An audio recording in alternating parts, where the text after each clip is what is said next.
ಮೂಲಭೂತ ಸೌಕರ್ಯಗಳ ಬೇಡಿಕೆ ಅಂತ ಇದು ಅನಿರ್ದಿಷ್ಟಾವಧಿ ಮುಷ್ಕರ ಮುಂದುವರೆದಿದೆ. ಏನು ಮೂಲಭೂತ ಸೌಕರ್ಯಗಳ ಬೇಡಿಕೆ ಅಂದರೆ?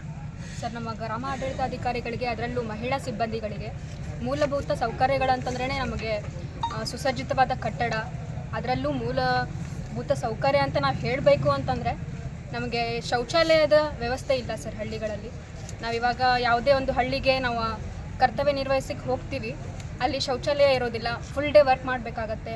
ಹಾಗೂ ನಾವು ಈಗ ಆಫೀಸಿಂದ ನಮ್ಗೆ ಕರೆ ಬಂದ ತಕ್ಷಣವೇ ನಾವು ಆಫೀಸಿಗೆ ಓಡಿ ಬರಬೇಕು. ಅದು ಹೇಗೆ ಬರಬೇಕು ಅಂತಂದರೆ ಅಲ್ಲಿ ಬಸ್ಸಿನ ವ್ಯವಸ್ಥೆಗಳಿರೋದಿಲ್ಲ, ನಾವು ಸ್ವಂತ ವೆಹಿಕಲ್ಗಳಲ್ಲೇ ನಾವು ಬರಬೇಕಾಗತ್ತೆ. ಬಟ್ ನಮಗೆ ಅಲ್ಲಿ ಪ್ರೊಟೆಕ್ಷನ್ ಇಲ್ಲದೇ ಇರೋಂತಹ ಪ್ಲೇಸ್ಗಳಲ್ಲಿ ಕೂಡ ನಾವು ಕೆಲಸ ಮಾಡಬೇಕಾಗತ್ತೆ. ಈಗ ಲ್ಯಾಂಡ್ ಬೀಟ್ ಆಗಿರ್ಬೋದು, ಬಗರುಕುಮ್, ಇಂಥವೆಲ್ಲ ಬೇರೆ ಬೇರೆ ವಿವಿಧ ಕೆಲಸಗಳಲ್ಲಿ ಕೂಡ ನಾವು ಒಬ್ಬರ ಗ್ರಾಮ ಸಹಾಯಕರ ಮೇಲೆ ಮಾತ್ರ ಡಿಪೆಂಡ್ ಆಗಿ ಕೆಲಸ ಮಾಡಬೇಕಾಗಿದೆ. ಯಾವುದೇ ಸೇಫ್ಟಿ ಅನ್ನೋದನ್ನು ನಾವು ನಂಬೋಕ್ಕಾಗೋದಿಲ್ಲ ಈಗಿನ ಕಾಲದಲ್ಲಿ. ಹಾಗಾಗಿ ತುಂಬ ಧೈರ್ಯದಿಂದ ಕೆಲಸ ಮಾಡಬೇಕಾಗಿದೆ. ಇರಲಿ, ಅದೆಲ್ಲ ಮಾಡೋಣ, ಸಾರ್ವಜನಿಕರಿಗಾಗಿ ನಾವು ಮಾಡ್ತಾ ಇದ್ದೀವಿ ಇದುವರೆಗೂ. ಆದರೆ ನಮಗೆ ನಾವೇನು ಕೇಳ್ತಾ ಇದ್ದೀವಿ ಸರ್ಕಾರದ ಮಟ್ಟದಲ್ಲಿ, ಮೂಲಭೂತ ಸೌಕರ್ಯ, ಒಂದು ಕಟ್ಟಡ ಆಗಿರ್ಬೋದು, ಶೌಚಾಲಯದ ವ್ಯವಸ್ಥೆ ಇರೋವಂಥದ್ದಾಗಿರ್ಬೋದು. ಇವಾಗ ಆನ್ಲೈನಲ್ಲಿ ನಾವೇನು ಕೆಲಸ ಮಾಡ್ತಿದ್ದೀವಿ, ನಮಗೆ ಅದಕ್ಕೆ ಬೇಕಾಗಿರುವಂತಹ ಸಾಮಗ್ರಿಗಳಾಗಿರ್ಬೋದು, ಇದನ್ನಷ್ಟ ಕೊಟ್ಟರೆ ನಮಗೆ ತುಂಬ ಅನುಕೂಲ ಆಗುತ್ತೆ. ಸಾರ್ವಜನಿಕರಿಗೆ ನಾವು ಸೇವೆ ಮಾಡಲಿಕ್ಕೆ ಅಂತಲೇ ಈ ಡಿಪಾರ್ಟ್ಮೆಂಟಿಗೆ ಬಂದಿರೋದು. ಸೊ ನಮಗೆ ಇದನ್ನೆಲ್ಲ ಕೊಟ್ಟರೆ ತುಂಬ ಹೆಲ್ಪ್ ಆಗುತ್ತೆ. ಗ್ರಾಮಾಡಳಿತಾಧಿಕಾರಿಗಳ ಕೇಂದ್ರ ಸಂಘದ ನಿರ್ದೇಶನದ ಮೇರೆಗೆ ನಾವು ರಾಜ್ಯಾದ್ಯಂತ 2ನೇ ಹಂತದ ಮುಷ್ಕರ ಮಾಡಕ್ಕೊಂತೀವಿ. ಮುಷ್ಕರ ಮಾಡೋ ಉದ್ದೇಶ, ಈ ಹಿಂದೆ ನಾವು ಸರ್ಕಾರಕ್ಕೆ 8 ದಿನಗಳ ಕಾಲ ಮುಷ್ಕರ ಮಾಡಿದಾಗ ಸರ್ಕಾರಕ್ಕೆ ನಮ್ಮ ಸೇವಾ ಸೌಲಭ್ಯಗಳು ಹಾಗೂ ಮೂಲಭೂತ ಸೌಕರ್ಯಗಳನ್ನು ಕಲ್ಪಿಸಬೇಕಂತೇಳಿ ಸುಮಾರು ಒಂದು 21 ಅಂಶಗಳ ಬೇಡಿಕೆಗಳನ್ನು ಸರ್ಕಾರಕ್ಕೆ ನಾವು ಸಲ್ಲಿಸಿದ್ದೀವಿ. ಸರ್ಕಾರದವರು ಆ ಹಂತದಲ್ಲಿ ನಮ್ಮ ಬೇಡಿಕೆಗಳನ್ನು ಹಂತ ಹಂತವಾಗಿ ಈಡೇರಿಸ್ತಾ ಅಂತ ನಮಗೆ ಭರವಸೆ ನೀಡಿದರು. ಆದರೆ ಇಲ್ಲಿವರೆಗೂ ನಮ್ಮ ಸರ್ಕಾರದಿಂದ ಯಾವುದೇ ರೀತಿಯ ಒಂದೇ ಒಂದು ಬೇಡಿಕೆಗಳನ್ನು ಈಡೇರಿಸಿಲ್ಲ ಹಾಗೂ ಮೂಲಭೂತ ಸೌಕರ್ಯಗಳನ್ನು ನೀಡಿಲ್ಲ.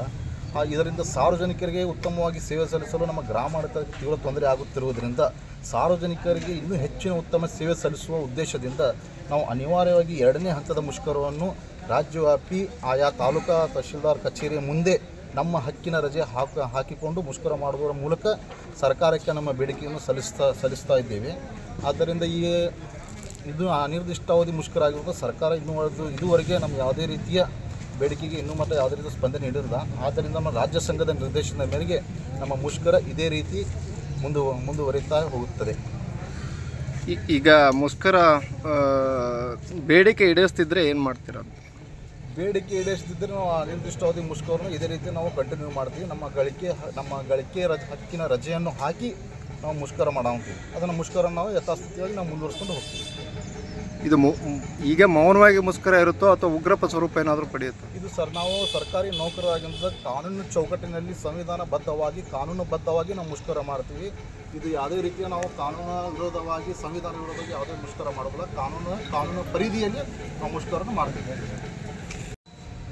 ಸರ್, ನಾವು ಈ ಹಿಂದೆ 26/9/2024ರಿಂದ 3/10/2024ವರೆಗೂ 1ನೇ ಹಂತದ ಅನಿರ್ದಿಷ್ಟಾವಧಿ ಮುಷ್ಕರವನ್ನು ಹಮ್ಮಿಕೊಂಡಿದ್ವಿ. ಆ ಹಂತದಲ್ಲಿ ನಮಗೆ ಸೌಲಭ್ಯಗಳನ್ನು ಕೊಡ್ತೀವಿ ಅಂತ ಸರ್ಕಾರದ ಲೆವೆಲ್ನಲ್ಲಿ ಮಾತಾಡಿಬಿಟ್ಟು ನಮ್ಗೆ ಹೇಳಿದರು. ಇದುವರೆಗೂ ಕೂಡ ಯಾವುದೇ ಮೂಲಭೂತ ಸೌಕರ್ಯವನ್ನು ಸಹಿತ ನಮಗೆ ನೀಡಿಲ್ಲ. ಈ ಕಾರಣದಿಂದ ಸಾರ್ವಜನಿಕರ ಸೇವೆ ನಾವು ಕೊಡಲಿಕ್ಕೆ ನಮಗೆ ತುಂಬ ಕಷ್ಟ ಆಗುತ್ತೆ. ನಂತರದಲ್ಲಿ ಈಗ ರಾಜ್ಯ ಸಂಘ ಮತ್ತು ಜಿಲ್ಲಾ ಸಂಘದ ನಿರ್ದೇಶನದ ಮೇರೆಗೆ ಇಡೀ ರಾಜ್ಯಾದ್ಯಂತ ನಾವು 2ನೇ ಹಂತದ ಅನಿರ್ದಿಷ್ಟಾವಧಿ ಮುಷ್ಕರವನ್ನು ಹಮ್ಮಿಕೊಂಡಿದ್ವಿ. ಈಗ ಈ ಕುರಿತು ಒಂದು 21 ಮುಷ್ಕರದ ನಮಗೇನು ಬೇಡಿಕೆಗಳಿದಾವೆ ಇವನ್ನೆಲ್ಲವನ್ನು ನಾವು ಮಾನ್ಯ ಜಿಲ್ಲಾಧಿಕಾರಿಗಳು ಹಾಗೂ ತಹಸೀಲ್ದಾರ್ ಮೂಲಕ ಸರ್ಕಾರಕ್ಕೆ ಮನವಿಯನ್ನು ಈಗಾಗಲೇ ಸಲ್ಲಿಸಿ ನಾವು ಅನಿರ್ದಿಷ್ಟಾವಧಿ ಮುಷ್ಕರವನ್ನು ಹಮ್ಮಿಕೊಂಡಿದ್ದೀವಿ ಸರ್. ಇದರಿಂದ ಈಗ ನೀವು ಏನು ರಜೆ ಮಾಡಿದ್ದೀರಿ, ಮುಂದುವರಿಸಿದ್ದೀರಿ, ಈಗಾಗಲೇ ಕಳೆದ 4 ದಿನದಿಂದ 2ನೇ ಹಂತ ಸ್ಟಾರ್ಟ್ ಆಗಿದೆ. ಈಗ 5ನೇ ದಿನದ ಒಂದು ಅನಿರ್ದಿಷ್ಟ 6ನೇ ದಿನಕ್ಕೆ ಆರಂಭ ಆಗಿದೆ. ಇದರಿಂದ ಈಗಾಗಲೇ ಸಾರ್ವಜನಿಕರಿಗೆ ಸಾಕಷ್ಟು ನಿಮ್ಮ ಮೇಲೆ ಡಿಪೆಂಡ್ ಆಗಿರ್ತಾರೆ. ಇದರಿಂದ ನಿಮಗೆ ಏನು ಅನಿಸುತ್ತೆ? ಸಾರ್ವಜನಿಕರಿಗೆ ತೊಂದರೆ ಆದರೆ ಸರ್, ನಾವು ಸಾರ್ವಜನಿಕರ ಸೇವೆಯೇ ಕೊಡಬೇಕಂತಲೇ ಅದ್ರ ಸಂಬಂಧನೇ ನಮಗೆ ಹಿಂದಿನಿಂದನೂ ನಾವು ಯಾವುದೋ ಒಂದು ದೇವಸ್ಥಾನದ ಕಟ್ಟೆ ಮೇಲೆ ಅಲ್ಲಿ ಇಲ್ಲಿ ಇದು ಒಂದು ಯಾವುದೋ ಮಸೀದಿ ಅಥವಾ ಒಂದು ಗುಡಿ ಒಳಗಡೆ ನಾವು ಅಲ್ಲಿ ಕುತ್ಕೊಂಡು ನಾವು ಸಾರ್ವಜನಿಕರ ಸೇವೆ ಮಾಡೋಕ್ಕೆ ಅಷ್ಟೊಂದು ಅಲ್ಲೂ ಪ್ರಯತ್ನ ಮಾಡ್ತಿದ್ದೀವಿ. ಅಟ್ಲೀಸ್ಟ್ ನಾವು ಕೇಳಿರ್ತಕ್ಕಂಥ ಮೂಲಭೂತ ಸೌಕರ್ಯನೇ ಕೊಡ್ತಿಲ್ಲ. ನಮಗೊಂದು ಚೇರ್ ಇಲ್ಲ, ಟೇಬಲ್ ಇಲ್ಲ, ಒಂದು ಸುಸಜ್ಜಿತವಾದ ಕಟ್ಟಡ ಇಲ್ಲ.